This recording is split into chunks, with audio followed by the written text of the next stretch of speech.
ये तो इसका मुझे फल भुगतना पड़ेगा। चोरी करी है तो जेल जाना पड़ेगा, ठगी करी है तो जेल जाना पड़ेगा, या फिर और भी कोई गलत काम किया है तो उसकी सजा भुगतनी पड़ेगी। तो इस डर के कारण ये जीव पवित्र आत्मा बन जाता है, पवित्र ज्ञान प्राप्त करके पवित्र आत्मा हो जाता है। मंदिर जाएगा, मस्जिद जाएगा, गुरुद्वारे जाएगा, चर्च जाएगा, जहां जिसकी श्रद्धा है, जहां जिसका मन टिक गया वहां जाएगा, लेकिन मुक्ति को प्राप्त नहीं कर पाएगा। बाकी सब कुछ कर लेगा, बड़ा नाम हो जाएगा, बड़ा काम हो जाएगा, धंधे चल पड़ेंगे, बड़ी बड़ी गाड़ियां मिल जाएंगी, बड़ी बड़ी मकाने मिल जाएंगे, सब कुछ मिल जाएगा, मन्नतें मांगते हैं लोग, मिलता रहता है, उसी में खुश है, लेकिन मुक्ति नहीं मिलेगी। काया माया ठीक हो जाएगी लेकिन मुक्ति नहीं मिलेगी। मुक्ति किससे मिलेगी? मुक्ति मूल ज्ञान से मिलती है। तो कबीर साहब ने 600 साल पहले समझा दिया था कि मूल ज्ञान और पवित्र ज्ञान में बहुत बड़ा फर्क है। हे धर्मदास, तुम पवित्र ज्ञान तो सबको बांटो, लेकिन मूल ज्ञान इसको गुप्त कर रखो। साहिब समझा रहे हैं, पवित्र ज्ञान तुम जग में भाखो और मूल ज्ञान गुप्त कर रखो। मूल ज्ञान बाहर जो पढ़ी तो बिचली पीढ़ी हंस न तरही। मूल ज्ञान तब लग छुपाई जब लग द्वादश पंथ ना मिट जाए। कि हे धर्मदास, जो ज्ञान मैं तुम्हें समझा रहा हूं ये मूल ज्ञान है, लेकिन ये अभी नहीं खोलना है, इसको अभी मत खोलना, इसको छुपा के रखना है। तब तक जब लग द्वादश पंथ ना मिट जाए, जब तक काल के दूतों का भेद ना खुल जाए, ये 12वें पंथ का खात्मा ना हो जाए, तब तक इसको छुपा के रखना है और किसी को बताना नहीं है। तो लोग कैसे इकट्ठे होंगे तुम्हारे पास? पवित्र ज्ञान तुम जग में भाखो। हे धर्मदास, ये कबीर सागर का जो ग्रंथ रचा गया है ये पवित्र ज्ञान से भरा पड़ा है और इसमें मूल ज्ञान भी गुप्त है। ऐसा नहीं है कि मूल ज्ञान उसमें नहीं लिखा गया है, लिखा गया है, लेकिन गुप्त तरीके से लिखा गया है, उसको कोई बिरला ही समझ सकता है। जैसे उसी ग्रंथ में सतलोक, अलख लोक, अगम लोक, अनामी लोक का भी नाम लिखा गया है, जिसको पढ़ पढ़ के कई गुरु बने बैठे हैं कि आओ हम तुम्हें सतलोक ले चलें, आओ हम तुम्हें अलख लोक ले चलें, आओ हम तुम्हें सतलोक, अलख लोक, अगम लोक, अनामी लोक ले चलें। और उसी ग्रंथ में यह भी लिखा है कि किसी लोक में नहीं जाना है, शब्द में जाना है, और उस शब्द को शब्दपुर करके लिखा गया है। पुर का मतलब होता है स्थान। जैसे कई लोग कहते हैं सीतापुर, रामपुर, बलरामपुर, जहां पुर लग गया वो क्या हो जाता है? वो एक स्थान हो जाता है। तो कबीर सागर में शब्द के आगे पुर लगाया गया, शब्दपुर। सतलोक भी लिखा है, अलग लोक भी लिखा है, अगम लोक भी लिखा है, अनामी लोक भी लिखा है, अकह लोक भी लिखा है, लेकिन शब्दपुर भी लिखा है। अब जो भेदी सतगुरु होगा वो तुम्हें शब्दपुर पहुंचाएगा, और जो भेदी नहीं होगा वो तुम्हें सतलोक आश्रम, अलख लोक आश्रम, फलाना लोक आश्रम, ढिकाना लोक आश्रम, ये तुम्हें इसी माया के लोकों में लेके चले जाएंगे। लेकिन कबीर साहब क्या समझा रहे हैं? लोक अलोक शब्द है भाई, और जिन जाना तिन संशय जाई। यानी जो हमारा जीव होगा वो कभी किसी लोक में जाएगा ही नहीं। वो कहां जाएगा? वो शब्दपुर में जाएगा। उसकी मुक्ति शब्दपुर में होगी जाके। लेकिन ये ज्ञान किसी काल के दूत के समझ में नहीं आ सकता। ये परमात्मा का हंस ही समझेगा इस बात को, क्योंकि उसको भेजा इसलिए है कि शब्दपुर में पहुंचाना है सब जीवों को, किसी लोक में नहीं पहुंचाना। लोक में तो तुम वैसे ही पहुंच जाते हो, जैसे ही शरीर छूटा कोई नरक लोक में चला गया, कोई स्वर्ग लोक में चला गया, कोई पितर लोक में चला गया, कोई किसी लोक में चला गया, वो तो अपने आप ही चला जाएगा। लेकिन हमने कहां जाना है? शब्दपुर में, शब्दपुर में जाना है, जो ये दुनिया का कोई गुरु नहीं पहुंचा सकता। तुम्हें पूछ के देख लेना कि बाबा जी मैं शब्दपुर जाना चाहता हूं, कैसे जाऊं? वो कहेगा ये कौन सा पुर है भाई? शब्द तो नाम होता है जपने का, एक मंत्र होता है, ये कोई स्थान थोड़ी नहीं होता है, क्योंकि उनको इस भेद के बारे में नहीं पता है। कबीर साहब कह रहे हैं, जाप मरे अजपा मरे अनहद भी मर जाए और सुरत समाए शब्द में वाको काल न खाए। बिल्कुल क्लियर बता दिया इसमें कहां जाना है, कहां जाना है, शब्द में समाना है। कौन समाएगा? तुम्हारी काया समाएगी, सूरत समाएगी। अब ये सूरत का भेद क्या है ये किसी को नहीं पता, ये सूरत का खेल क्या है किसी को नहीं पता, क्योंकि सब अपने आप को काया मान के बैठ गए हैं और सब परमात्मा को शरीर मान के बैठ गए हैं।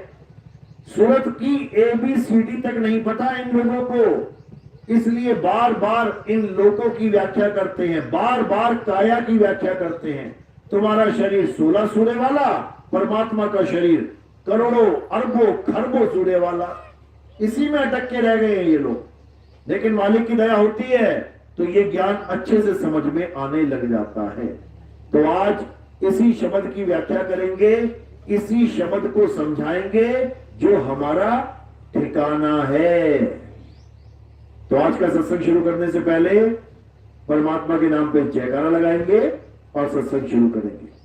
बोलिए परमपिता परमात्मा की, सदगुरु बंदी छोड़ कबीर साहेब की, सदगुरु मदन पति साहेब की, सदगुरु गुलम पति साहेब की, दीवान जवाहर पति साहेब की, सदगुरु राम अनुराग साहेब की, सदगुरु मोहन पति साहेब की, सदगुरु राम सेवक साहेब की, सदगुरु विराटपति साहेब की, कलीनापुर धाम की, सभी संतों की, सभी भक्तों की, पंडाल में बैठी सब संगत की, अपने अपने गुरुदेव की, उस गांव नगर बस्ती की, आज के आनंद की, सकल हंस को बंदगी साहेब बंदगी सत्ता। सतगुरु नितिन साहेब की जय। तो मालिक की कृपा होती है तब तुम्हारे जीवन में कोई शब्द भेदी गुरु आता है, मंत्र भेदी नहीं कि तुम्हें मंत्र जपवाने में लगा दे पूरा पूरा जन्म, कि तुम्हें इन 52 अक्षरों में लगा दे पूरा पूरा जन्म बिता दे तुम्हारा इसी में, बिल्कुल भी नहीं। शब्द क्या होता है अच्छे से समझ लो। शब्द 2 प्रकार के होते हैं, एक 52 अक्षरी शब्द और एक 52 से न्यारा शब्द। इन दोनों की व्याख्या करते हुए मदन साहब क्या कह रहे हैं, सोई गुरु पूरा कहावे जो 2 अक्षर का भेद बतावे, एक छुड़ावे एक लखावे तब प्राणी निज घर को जावे। यानी एक तो ये 52 अक्षरों के द्वारा निर्मित शब्द, एक तो ये शब्द हो गया, और एक सार शब्द जो 52 से परे है, जिसे आदि नाम, अजर नाम, अकह नाम, अखंड नाम, अडोल नाम, अबोल नाम, निअक्षर नाम, निज नाम, नितत्व नाम, परमात्मा, वाहिगुरु, अल्लाह, गॉड, राम कहते हैं। उसी के नाम है ये सब, ये उसी के नाम है, लेकिन उसको हम जानते नहीं, इसलिए सबने अलग अलग अलग अलग नाम पकड़ के परमात्मा को अलग अलग बना के रख दिया। बस दिक्कत यही है, क्या पकड़ लिया? नाम पकड़ लिया, तत्व नहीं पकड़ा। जैसे पानी नाम भी है और पानी तत्व भी है, तत्व तो नहीं जाना लेकिन पानी के नामों में उलझ गए। कोई कहता है जल, कोई कहता है वाटर, कोई कहता है पानी, कोई कहता है नीर, कोई कहता है तोय, कोई कहता है जल। नामों में अटक के रह गए लेकिन तत्व को ना पहचान पाए। तत्व को नहीं पहचाना तो पक्का झगड़ा होगा, लठ बजेंगे, सिर फटेंगे, गोली बारूद चलेगा, लेकिन किसी को भी वो परमात्मा मिलने वाला नहीं। कोई सोचे भगवान के नाम पे लड़ने से भगवान खुश हो जाता है, तो ये मूर्खों वाला जो ख्याल है इसको निकाल दो। एक पिता के 4 पुत्र हैं, चारों ने अलग अलग नाम से पिता को याद कर लिया। एक ने कहा अब्बू, एक ने कहा पिताजी, एक ने कहा पापा जी और एक ने कहा डैडी। अब चारों उस पिता को तो याद कर रहे हैं लेकिन पिता को जान नहीं पा रहे हैं, और चारों एक दूसरे को अलग अलग समझ के बैठे हैं कि ये मेरे डैडी की पूजा नहीं करता, मैं इसके पापा की पूजा नहीं करूंगा। ये मेरे अब्बू को नहीं मानता, मैं उसके पिताजी को नहीं मानूंगा, जबकि चारों का बाप एक ही है। बस झगड़ा ये है, हिंदू कह रहा है मुसलमान राम को नहीं मानता, मैं अल्लाह को नहीं मानूंगा। मुसलमान कह रहा है हिंदू अल्लाह को नहीं मानता, मैं राम को नहीं मानूंगा। अरे अल्लाह राम एक ही है, लेकिन उस राम को जानो जिस राम की वजह से भगवान राम का नाम राम पड़ा। दशरथ जी ने अपने पुत्र का नाम राम रखा, क्यों? क्योंकि वो उनके पैदा होने से पहले भी जपते थे, और जो वो नाम जपते थे वही नाम उन्होंने अपने बेटे का रख दिया कि बेटे को भी अगर पुकारूंगा तो परमात्मा का नाम ले रहा हूं मैं।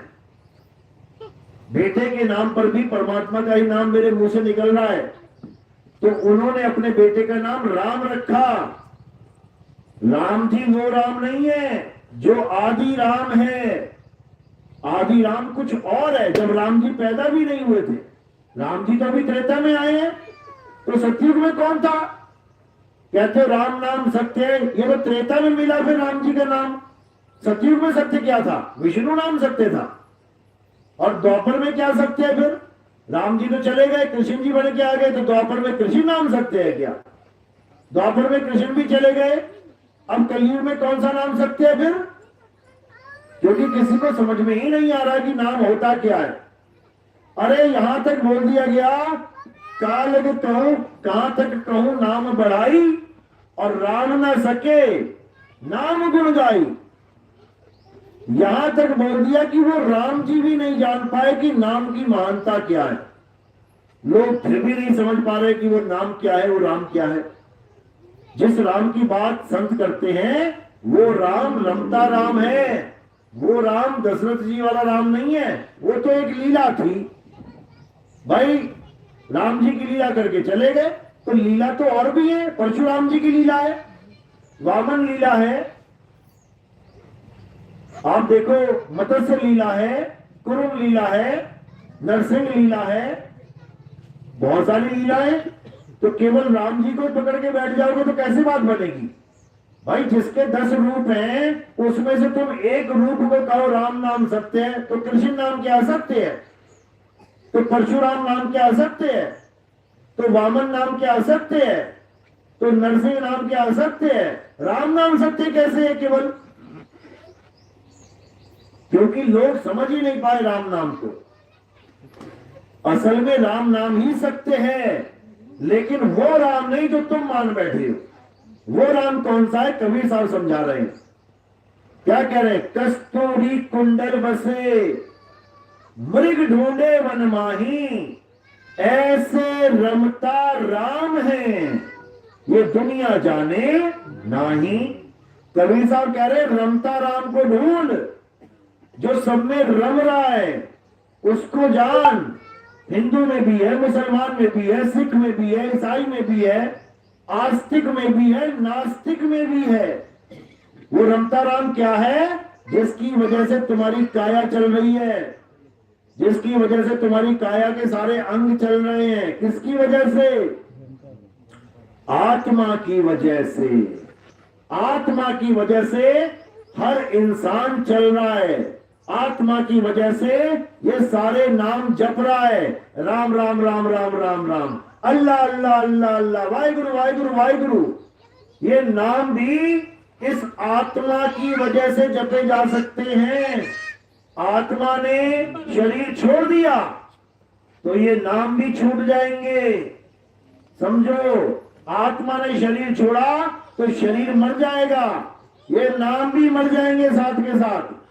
इनमें से भी एक जीवित नहीं रहेगा, क्योंकि ये 52 अक्षरी नाम है। कबीर साहब गुरु ग्रंथ साहब में वाणी क्या कह रहे हैं? कह रहे 52 अक्षर लोक त्रय, सब कुछ इन्हीं माही, ये अक्षर खिल जाएंगे। खिल जाएंगे मतलब खत्म हो जाएंगे, खिल जाएंगे, खंडित हो जाएंगे, खिल जाएंगे, नाश हो जाएगा। ये अक्षर खिल जाएंगे और वो अक्षर इनमें नहीं। यानी जो असली नाम है वो इन 52 अक्षरों में नहीं आता। जो असली नाम है वो 52 से परे है। वो 52 से परे क्या है? आत्मा है, 52 से परे आत्मा है। जैसे पानी एक नाम है, 52 अक्षरों के द्वारा निर्मित है। अब 52 अक्षर वाले पानी से परे क्या है? तत्व वाला पानी। जो पानी तत्व है वो 52 से परे है। 52 जप के उस पानी को प्राप्त नहीं किया जा सकता। इसी प्रकार वो आत्म राम, वो आत्म देव, वो परमात्मा इन 52 के द्वारा प्राप्त नहीं किया जा सकता। बल्कि अगर परमात्मा नहीं मिल रहा है किसी को, तो कारण ही यही है कि वो परमात्मा के नाम जप रहा है। अगर पानी नहीं मिल रहा किसी को, तो कारण ये है कि वो पानी पानी पानी पानी नाम जप रहा है। और करना क्या है?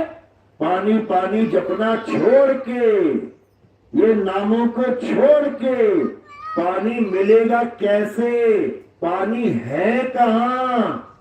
उस स्थान को ढूंढो, वही पानी मिलेगा।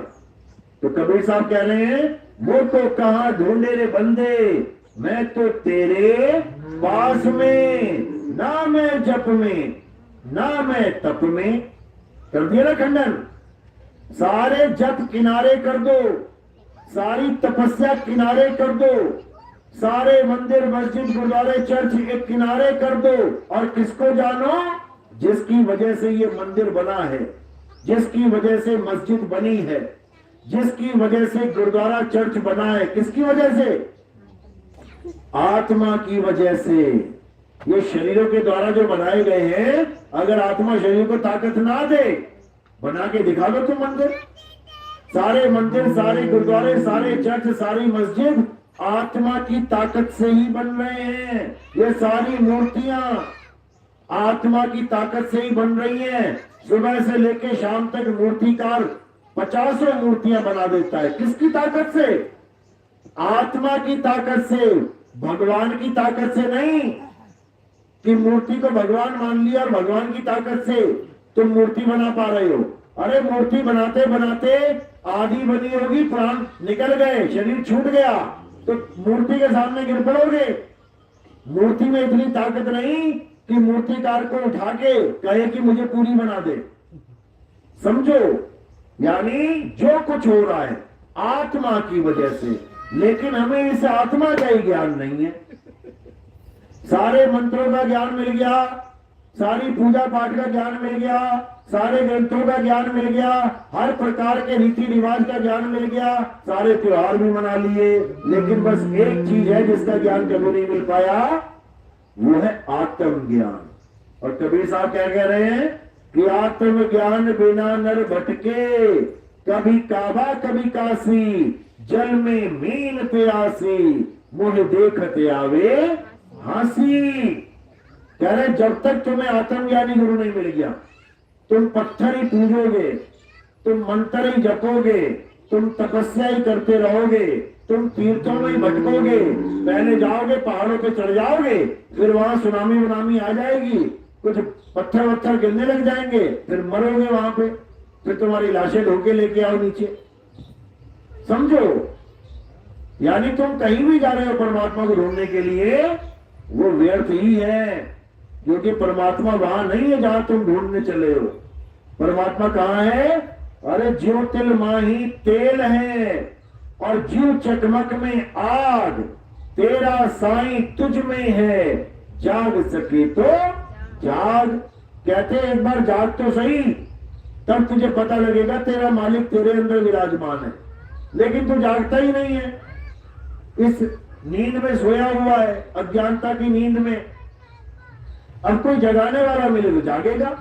साहिब कहते हैं मैं कहता हूं जागत रही हो, और तू जाता है सोई रे, तेरा मेरा मनवा कैसे एक होई रे। यानी जब तक तुम्हें जगाने वाला नहीं मिल गया, तब तक तुम जाग नहीं सकते, और जगाने वाला मिल गया तब भी तुम ना जागो तो तुम्हें कोई भी जगा नहीं सकता। फिर भूल जाओ। यानी पहली बात तो सत्संग मिल नहीं रहा है, इसलिए तुम सत्य को समझ नहीं पा रहे हो, और सत्संग मिलने के बाद भी तुम सत्य को नहीं समझ पा रहे हो, तो तुमसे फूटी किस्मत किसी की नहीं। इतना समझ लो। तो कबीर साहब क्या समझा रहे हैं कि जब 84 भुगतने के बाद ये इंसान जन्म लेके आते हो, परमात्मा की मौज तो तभी हो जाती है तुम्हारे ऊपर, परमात्मा की दया तभी हो जाती है तुम्हारे ऊपर कि इसको इंसान चोला मिल गया है, अब ये कहीं ना कहीं विवेक जगा के अपने आप सही रास्ते पे आएगा गुरु के द्वारा। लेकिन ये ऐसा अज्ञानी जीव है, ये गुरु भी अपने मतलब का ढूंढता है, अपने मतलब का गुरु ढूंढता ही है, इसको ज्ञान व्यान से मतलब नहीं है। अपने मतलब का कैसे? अरे मेरी किडनी फेल हो गई है, ऐसा गुरु मिल जाए जो मेरी किडनी ठीक कर दे।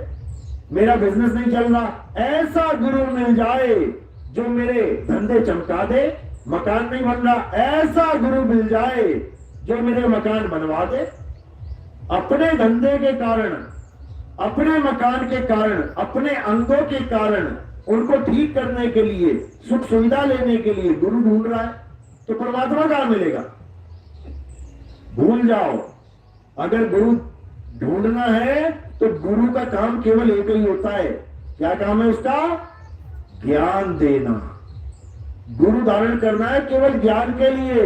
ये सुख सुविधाएं तो तुम्हारी किस्मत से मिलेंगी, तुम्हें तुम्हारे प्रारंभ से मिलेंगी तुम्हें। कोई ये सोच के आता है अगर कि नाम दीक्षा ले लेंगे तो सारा सुख ही सुख हो जाएगा, उससे बड़ा बेवकूफ नहीं है कोई। समझ लो, सुख और दुख कैसे होते हैं? तुम्हारे प्रारंभ से होते हैं। जो गुरु दुनिया को बता रहे हैं कि हमारे पास आ जाओ सुखी हो जाओगे, वो जेल में बैठे हुए जेल की रोटियां तोड़ रहे हैं, उनके चेहरे जेल में डूसे हुए हैं, दूसरों को सुख की आशा देके और खुद जेल में निराश होकर बैठे हुए हैं। इससे बड़ा प्रमाण क्या मिलेगा तुम्हें कि ये प्रारब्ध का खेल होता है। ऐसे कर्म किए हैं कि जेल में जाना पड़े तो गुरु जेल में बैठा है, और तुमने ऐसे कर्म किए हैं कि जेल में ना जाना पड़े, चेला जेल से बाहर बैठा है, और कोई बात नहीं है। कबीर साहब ने निबेड़ा कर रखा है इसका। एक डाल दो पंछी बैठे, एक गुरु एक चेला, और गुरु की करनी गुरु भरेगा, चेले की करनी चेला। उन्होंने तो निबेड़ा कर रखा है कि यहाँ गुरु चेले का कोई मतलब ही नहीं है। किस पे? कर्मों के आधार पे। गुरु की करनी गुरु भरेगा, चेले की करनी चेला। इसमें गुरु और चेले का भेद ही नहीं है कि गुरु हमेशा आजाद रहेगा और चेला कैद में रहेगा। यहाँ गुरु कैद में है और चेला आजाद घूम रहा है। गुरु बंधन में है और चेला जयकारे लगा रहा है, बंदी छोड़ की जाए, बंदी छोड़ की जाए, और बंदी छोड़ जेल में बैठा हुआ है। तो ऐसे लोग भी हैं। लेकिन हम विवेक के द्वारा ये समझ सकते हैं कि कहां धोखा हो रहा है। अगर तुम्हारी विवेक की आंख फूट गई तब समझ लो कि तुम्हारा जन्म बर्बाद हो जाएगा। याद रखो। और केवल चेले की नहीं, यहां बड़े बड़े महंतों की आंखें फूटी हुई हैं। कबीर साहब समझा रहे हैं, अरे फूटी आंख विवेक की और लखे ना संत असंत, जाके संग 10-20 हैं वाको नाम महंत। कहते अरे बहुत संगत है बाबा जी की, बहुत संगत, 1 करोड़ संगत है, 4 करोड़, 5 करोड़, 10 करोड़ संगत है। इसका मतलब क्या है कि बाबा जी को मुक्ति मिल गई, बाबा जी पहुंचे हुए हैं। समझो, जाके संग 10-20 हैं, यानी जहां भीड़ लगी है उसको बड़ा संत बना दिया, और जाके संग इक्का दुक्का है उसको कहते हैं अरे ये तो छोटा मोटा संत है। मेरे भाई, संत ज्ञान से बड़ा और छोटा होता है, संत चेलों से बड़ा छोटा नहीं होता। ये ज्ञान अधूरा और पूरा संत को पूर्ण गुरु और अधूरा गुरु बनाता है। चेलों से नहीं होता कि हमारे 1 करोड़ चेले हैं तुम बड़े वाले बन गए, ऐसा बिल्कुल नहीं है। ज्यादा चेले होने का मतलब ये नहीं है कि वो गुरु ज्ञानी है। LKG UKG में जितने बच्चे हैं पूरे भारत में मिला लो, और PhD में जितने बच्चे हैं पूरे भारत में मिला लो, कौन से ज्यादा हैं? आंगनवाड़ी वाले। आंगनवाड़ी वाले, हर बच्चा आंगनवाड़ी में घुसा है, हर बच्चा, चाहे वो 5वीं पास ना कर पाए बाद में, चाहे वो पहली में ही फेल हो जाए बाद में, लेकिन आंगनवाड़ी में सारे घुसे हुए हैं। और PhD वाले इक्के दुक्के हैं, MBBS वाले इक्के दुक्के हैं। समझो, इससे फर्क नहीं पड़ता कि चेले कितने ज्यादा और चेले कितने कम है। इससे फर्क पड़ता है कि ज्ञान पूरा है कि अधूरा है। ज्ञान पूरा है तो भले उसका एक भी चेला ना हो, वो तो पूर्ण गुरु है। कबीर साहब जब इस दुनिया में आए, एक भी चेला नहीं था उनका, एक भी चेला, तो क्या वो पूर्ण गुरु नहीं थे? पूर्ण गुरु थे। जब अपनी लीला शुरू करी उन्होंने, कमल के फूल के ऊपर प्रकट हुए, उसके बाद जब धीरे धीरे इस संसार के नियम के अनुसार शरीर को बड़ा किया और मात्र 5 साल के थे तब सत्संग शुरू कर दिया उन्होंने, क्योंकि उनको पता है कि इस दुनिया में क्या करने आया हूं मैं। सत्संग शुरू कर दिया, सत्संग। और उनका सत्संग सुन सुन के बड़े बड़े काजी नमाजी, बड़े बड़े पंडित हैरान हो जाते थे कि बाबा बोल क्या रहा है, ये छोटा सा बच्चा ये बोल क्या रहा है, ये तो हमारी समझ से परे की बातें कर रहा है। क्योंकि कबीर साहब 52 अक्षरों का जोरदार खंडन करते थे और मौलाना और पंडित का खेल ही 52 अक्षरों का था। मौलाना कलमा और नमाज पढ़ाता था 52 अक्षरों की, और पंडित जी सारे मंत्र जंत्र वेद पुराण पढ़ाता था 52 अक्षरों के। जब कबीर साहब ने 52 से परे की बात करी तो मौलाना का भी ज्ञान खंड हो गया और पंडित जी का भी ज्ञान खंडित हो गया। अब ज्ञान से तो काट नहीं पाए उनकी बात को। जब ज्ञान से बात नहीं काट पाए तो क्या करने लग गए, उनसे उनकी गुरु प्रणाली पूछने लग गए, बता तेरा गुरु कौन है, बता तेरा गुरु कौन है। और कबीर साहब कहते रहे, भाई तुझे गुरु से क्या लेना, तुम्हें, तुम ज्ञान को समझो, अगर ये ज्ञान पूरा है तो इसको पकड़ लो। लेकिन अहंकार कहां छूटे इन लोगों का। गुरु प्रणाली बता, गुरु प्रणाली बता। हार के थक के कबीर साहब को एक गुरु धारण करना पड़ गया। क्या नाम था उसका? रामानंद। अब क्या रामानंद जी बहुत बड़ा ज्ञानी था क्या? पंडित था, ब्राह्मण था, पत्थर पूछता था। कबीर साहब ने देखा लेकिन इस वक्त ही सबसे बड़ा मशहूर है, सबसे बड़ा ज्ञानी है इस वक्त का, यहाँ का, 3 लोग का, इसी को गुरु धारण करना चाहिए। गए गुरु धारण करने, उसने मना कर दिया कि नहीं, हम तो नीच जात वालों को नाम नहीं देते भाई, हम उनको शिष्य स्वीकार नहीं करते, हमारे शिष्य तो सब ऊंची कुल के हैं। अब कुल का अहंकार अलग फंसा पड़ा है, क्या किया जाए। तो कबीर साहब ने क्या लीला करी, बनारस में पंचगंगा घाट पे एक छोटा सा बालक बनके, 6 महीने का बालक बनके वहीं सीढ़ियों में लेट गए। और जब गुरुजी आए सुबह सुबह नहाने, अंधेरे में, तड़के तड़के, तो क्या हुआ, सीढ़ियों पे उस बालक के सिर के ऊपर पैर आ गया। अब वो लगे रोने, जब रोने लगे तो बाबा ने उठा के उसको गले से लगा लिया। अब कौन पूछे तेरा क्या धर्म है, क्या तेरी जात है, क्या है। जब गले से लगा लिया तो कहते बच्चा राम राम बोल, रो मत, राम राम बोल। मिल गया नामदान। लेकिन पता है कि कल मुकर जाएगा, ये मुकर जाएगा कि मैं इसका चेला और ये मेरा गुरु है। तो सबूत के लिए, निशानी के लिए क्या किया, उसकी माला तोड़ दी। 108 मनके की माला तोड़ दी, वहीं बिखर गई। सारे मनके 107 मनके गिर गए। एक मन का कबीर साहब ने अपने हाथ में रख लिया और क्या किया, उसको धारण कर लिया। एक कंठी बना दी उसकी, सूत में, सूत के धागे में उस मनके को धारण कर लिया, निशानी के लिए कि तुम मेरे गुरु और मैं तुम्हारा चेला हूं। वही निशानी आज भी कबीर पंथ में पहनाई जाती है। आप जो कबीर पंथ, असली पंथ है जो कबीर साहब का, कहने का मतलब जो कबीर नाम से जुड़े हुए हैं, वो कंठी जरूर पहनाएंगे आपको कबीर साहब के नाम की। और जो कबीर पंथी होकर कंठी भी नहीं पहना रहा है, कोई लॉकेट पहना रहा है या अपनी शक्ल बना रखी है, उस लॉकेट में अपनी फोटो बना रखी है या कबीर साहब की फोटो बना रखी है, वो कबीर पंथी नहीं है। वो मर्यादा नहीं जानता, गुरु चेले की निशानी भी नहीं जानता वो, कि गुरु चेले की निशानी क्या है। गुरु चेले की निशानी कंठी है। कंठी से आपको समझ में आएगा कि हाँ इसने गुरु धारण किया कि नहीं किया। और कबीर पंथ में कोई निशानी नहीं है। तो ये गुरु धारण जब किया कबीर साहब ने, उसके बाद जब ज्ञान देना शुरू किया तो गुरु जी की मोहर लगाई कि ये ज्ञान मेरे गुरु जी ने दिया है। रामानंद जी उनका नाम है, जबकि है क्या, पत्थर पुजारी। पत्थर पुजारी को गुरु धारण कर दिया केवल इसलिए कि लोग जो पूछ रहे हैं कि गुरु प्रणाली, उनका मुंह बंद करने के लिए। नहीं तो उनको जरूरत नहीं किसी गुरु की, वो खुद ही गुरु हैं, वो ज्ञान का भंडार सोए हुए हैं।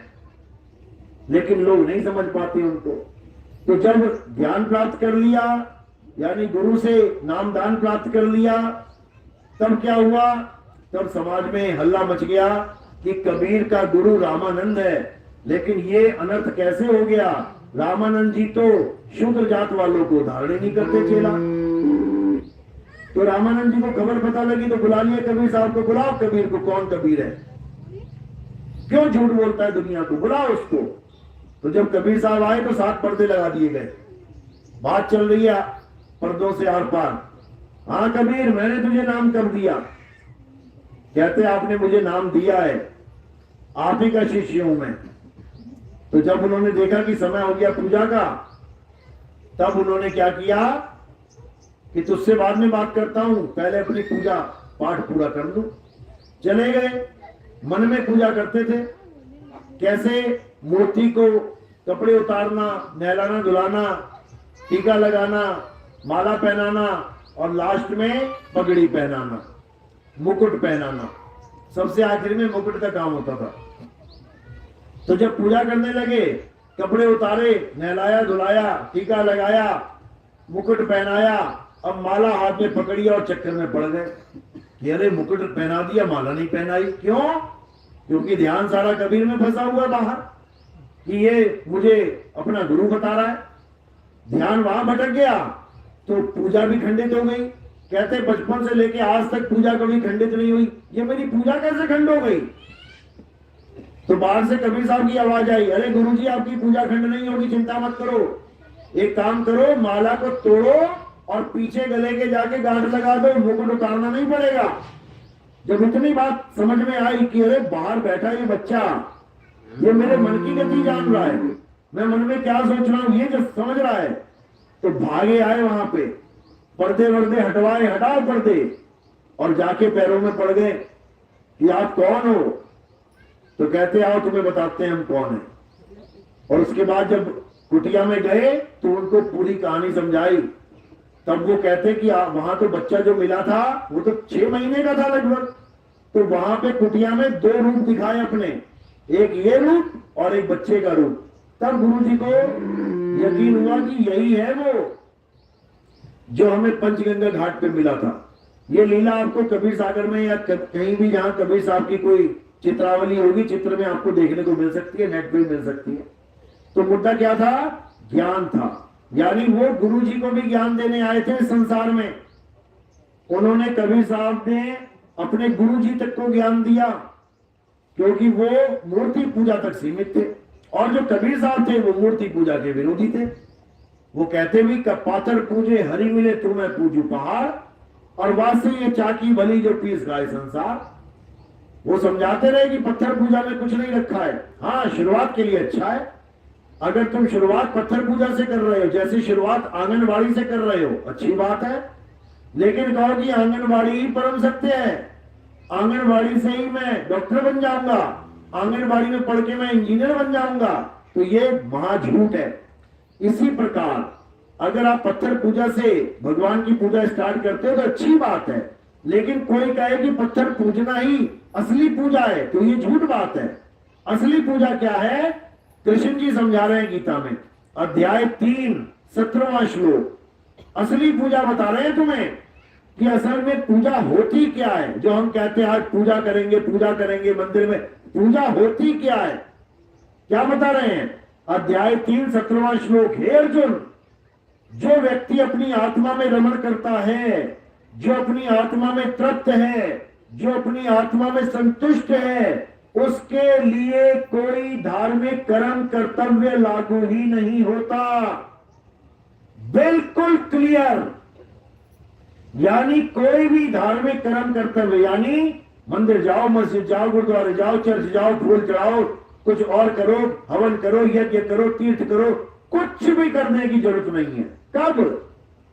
जब तुम्हें आत्मज्ञानी गुरु मिल गया और आत्मा का भेद बता के तुम्हें आत्मा में रमण करना कैसे है ये सिखा दिया, उसके बाद तुम्हें किसी की जरूरत नहीं पड़ने वाली। इस संसार में ऐसी कोई चीज नहीं रह जाएगी जो तुम्हें चाहिए। क्यों?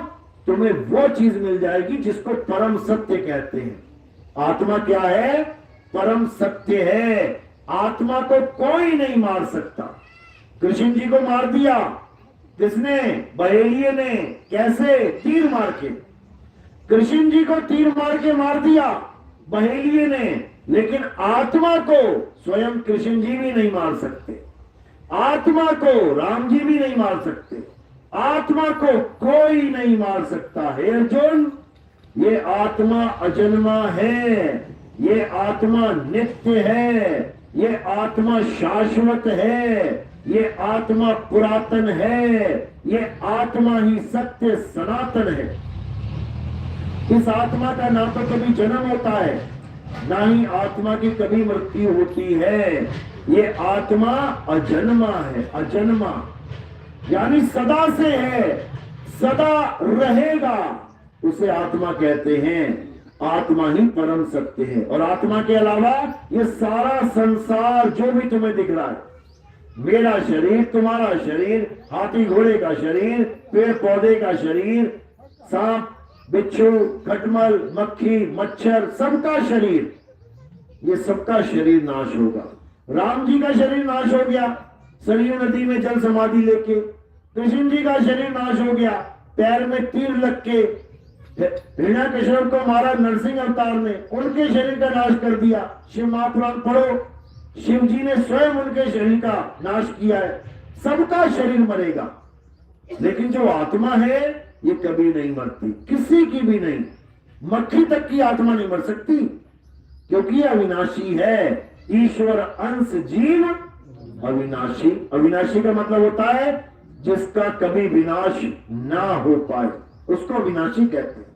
लेकिन ये ज्ञान केवल उसकी समझ में आता है जिस पर परमात्मा की दया हो, और जिस पर परमात्मा की दया नहीं होती वो सारी उम्र पत्थर पूजेगा, काया पूजेगा, माया पूजेगा, पेड़ पौधे पूजेगा, जानवर पशु पूजेगा। आप देखो भोले शंकर की पूजा करते करते उनके मुंह में लड्डू लगाते हैं, और नीचे सांप बैठा हो, सांप के मुंह में भी लगाते हैं लड्डू, लड्डू खा गए। पत्थर के सांप के मुंह में लड्डू लगाते हैं, और जब वही सांप असली वाला घर में घुस जाता है तो लठ बजाते हैं उसकी खोपड़ी फोड़ देते हैं मार मार के। गणेश जी की पूजा करने गए तो गणेश जी को भी लड्डू लगा दिया मुंह में, और नीचे चूहा है उसको भी लड्डू लगा दे, तू भी खा ले। और जो असली चूहा है घर में उसको लड्डू में जहर डाल के खिला देते हैं, मर तू जाके कहीं। समझो, शिवालय में जाते हैं, नंदी बैठा होता है, उसके कान में अपनी ख्वाहिश बताते हैं, मुझे ये चाहिए, मुझे ये चाहिए, मुझे ये चाहिए, भगवान जी से कह देना। और जब नंदी अपनी ख्वाहिश जाहिर कर दे, यार खेत बढ़िया है, बाजरे का खेत है, चल थोड़ा सा खा लेते हैं, चने का खेत है, थोड़ा सा यार चना खा लेते हैं। जब नंदी अपनी इच्छा जाहिर करता है तो मार मार के लड्डू उसकी पूंछ तोड़ देते हैं। समझो, ये है हमारा धर्म। पत्थर की तो पूजा करते हैं और जीव की हत्या करते हैं। पत्थर की माता सामने खड़ी है, उसको खुश करने के लिए बकरे की बलि दे देते हैं। पत्थर निर्जीव को खुश करने के लिए जीवित बकरे को काट देते हैं। बताओ, कमाल हो गई।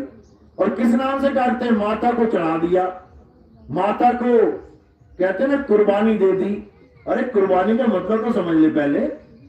कुर्बान का मतलब होता है जा मैंने कुर्बान कर दिया, यानी अब इससे मेरा कोई लेना देना नहीं है। कोई कहे 1000 रुपए ले यार, तेरे लिए 1000 रुपए कुर्बान कर दिए। अब ये थोड़ी नहीं कि 1000 रुपए में से मुझे 500 दे, मुझे 700 दे। कुर्बान का मतलब है माता के लिए तुमने बकरा कुर्बान कर दिया, इसमें से एक भी पीस तुम्हारे मुंह में नहीं जाना चाहिए। इसको कहते हैं कुर्बान कर देना। तेरे लिए जान कुर्बान है, यानी वापस नहीं मांगता मैं, जो दे दिया वो दे दिया। लेकिन यहां पे कैसी कुर्बानी है? वो पत्थर ना खाए, ना पिए, ना बोले, ना डोले, उसके नाम पे बकरा काट दिया और फिर अपने कुकर में भर लिया। उसके बाद दारू भी मंगा ली भक्तों से कि माता दारू भी पीती है। बताओ, अरे माता कब दारू पीती है भाई? दारू तुम पियोगे, बकरा तुमने काटा है, कुकर में तुम्हारे जाएगा, खाओगे तुम, तो दारू माता पिएगी, दारू भी तुम ही पियोगे। यानी भगवान के नाम पे इन नशेड़ियों ने क्या कर लिया है? धंधा बना लिया है, मांस खाने का, दारू पीने का। अरे माता कभी बकरे खाएगी क्या? अगर माता को बकरे चाहिए हो तो रातों रात सारे बकरे गायब कर देगी। वो तुम्हारी बलि की वेट करेगी, तुम्हें लड्डू तुम्हारा सबसे फेवरेट है, गुलाब जामुन फेवरेट है, अगर आधा किलो गुलाब जामुन फ्रिज में पड़ी है और तुम्हारी फेवरेट है, तो तुम इंतजार करोगे कि रोज एक गुलाब जामुन खाऊंगा? टूट पड़ोगे, एक ही दिन में रात में डब्बा खत्म कर दोगे। अगर माता को बकरा इतना प्यारा है तो सारे बकरे गायब हो जाएंगे रातों रात। ये गलतफहमी में मत रहना कि तुम्हारी दीवी भेंट स्वीकार होगी। माता को किसी बकरे की जरूरत नहीं है, वो सब माता के बच्चे हैं, माता तो जल जननी है। समझो, ये मन बैठा है शैतान अंदर, जो भगवान के नाम पे, देवताओं के नाम पे तुमसे गलत काम करवा रहा है, उसके बाद सजा भी यही देगा। लेकिन ये बात उसके समझ में आती है भाई जो परमात्मा के सत्संग से जुड़ता है। तो क्या करना है? अब एक बात को अच्छे से समझ लेना है कि आत्मा के अलावा किसी को सत्य नहीं मानना है।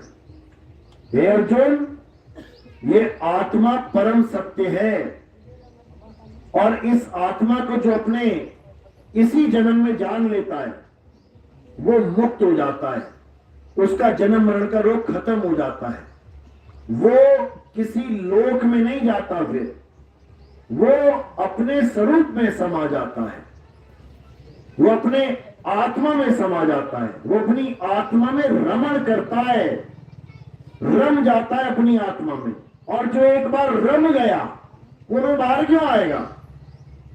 रम जाने का मतलब होता है समा जाना।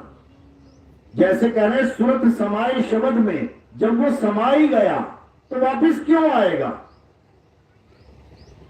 काल की दुनिया में वापिस क्यों आएगा? नहीं आएगा। लेकिन वो नहीं आएगा जिसके जीवन में भेदी गुरु आ जाएगा। और भेदी गुरु मंत्र नहीं देता है, भेदी गुरु वस्तु समझाता है, वस्तु का ज्ञान देता है। वस्तु कहीं ढूंढे कहीं, कैसे लागे हाथ, और गुप्त वस्तु तब मिले, भेदी लीजिए साथ। भेदी गुरु तुम्हें तुम्हारी वस्तु का ज्ञान देता है जो तुम्हारे पास पहले से है, और नकली गुरु तुम्हें मंत्र देता है। असली गुरु तुम्हें भेद समझाता है वस्तु का। भेदी लीना साथ में दीनी वस्तु लखाए, और कोटि जन्म का पंथ था पल में पहुंचा जाए। एक पल में तुम्हें पता लग जाएगा परमात्मा कहां रहता है। जो दुनिया ढूंढ रही है ना, कहां है परमात्मा, बताओ मुझे कहां है परमात्मा। एक पल में पता लग जाएगा परमात्मा कहां है। कह रहे मुझको कहां ढूंढे रे बंदे, मैं तो तेरे पास में, ना मैं जप में, ना मैं तप में, ना एकांत निवास में, खोजी होए तुरंत मिल जाऊं, एक पल की तलाश में। एक पल की बात है केवल। और कहे कबीर सुनो भाई साधो, मैं तो हूं विश्वास में। एक आदमी किसी शहर में घूम रहा है, कोई पानी का स्रोत दिखाई नहीं दे रहा उसको, पानी के लिए भटक रहा है। किसी से पूछा भैया पानी कहां है? कहते पानी, पानी बिल्कुल तेरे पास में है, तू पानी में ही खड़ा है। मतलब जहां भी तू खड़ा है तू खोदना चालू कर, वहीं पानी मिल जाएगा। अब ये उसको एक पल में पता लग गया पानी कहां है, एक पल में पता लग गया। अब क्या करे?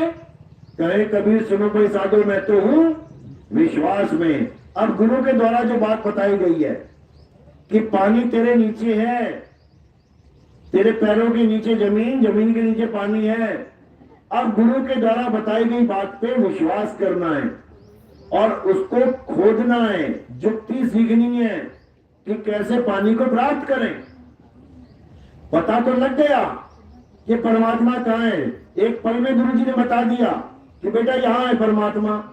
लेकिन उसको प्राप्त कैसे करें, उस विधि को जानेंगे और उस पर अटल होके अमल करेंगे, अंत समय तक उस जुगती को अपनाएंगे तो जुगती से मुक्ति हो जाएगी। और अगर हमने पूरा विश्वास नहीं किया, आधा अधूरा विश्वास करते हुए काम किया, तो तुम कभी भक्ति कर ही नहीं पाओगे। क्योंकि भक्ति का मतलब क्या है? अपनी सूरत को 100% एकाग्र करना। एकाग्र तब करोगे जब तुम्हें पूर्ण विश्वास हो। अब पूरा विश्वास है ही नहीं, एक आकर क्या करोगे? तो साहिब इसलिए बोल रहे हैं, कहें कबीर सुनो भाई साधो मैं तो हूं विश्वास में, अंधविश्वास में नहीं कि कोई भी गुरु आ गया और तुमने विश्वास कर लिया। अंधविश्वास नहीं करना है, परखना है, विवेक के द्वारा समझना है कि गुरु समझा क्या रहा है। अगर गुरु पूजा पाठ करने को बोल रहा है, इसका मतलब 52 अक्षर का पुजारी है, हिंदी भाषा, उर्दू भाषा, पंजाबी भाषा, Dutch, French, Portuguese, Japanese, Nepalese, इसमें फंसा देगा वो। अगर गुरु किसी नदी में स्नान करने को बोल रहा है, पहाड़ की परिक्रमा करने को बोल रहा है, तो ये असत्य तत्व की पूजा में लगा रहा है। क्यों? 5 तत्व असत्य हैं, क्योंकि बनते और बिगड़ते हैं, पल पल बदलते हैं, जो बदले सो माया। हे अर्जुन, इस दुनिया में 2 प्रकार के तत्व हैं, एक सत्य और एक असत्य। असत्य तो बार बार बनता बिगड़ता है, असत्य बार बार बदलता है, सत्य कभी नहीं बदलता। सत्य सदा एक रस एक रूप रहता है, और वो सत्य क्या है? हे अर्जुन, आत्मा ही सत्य है।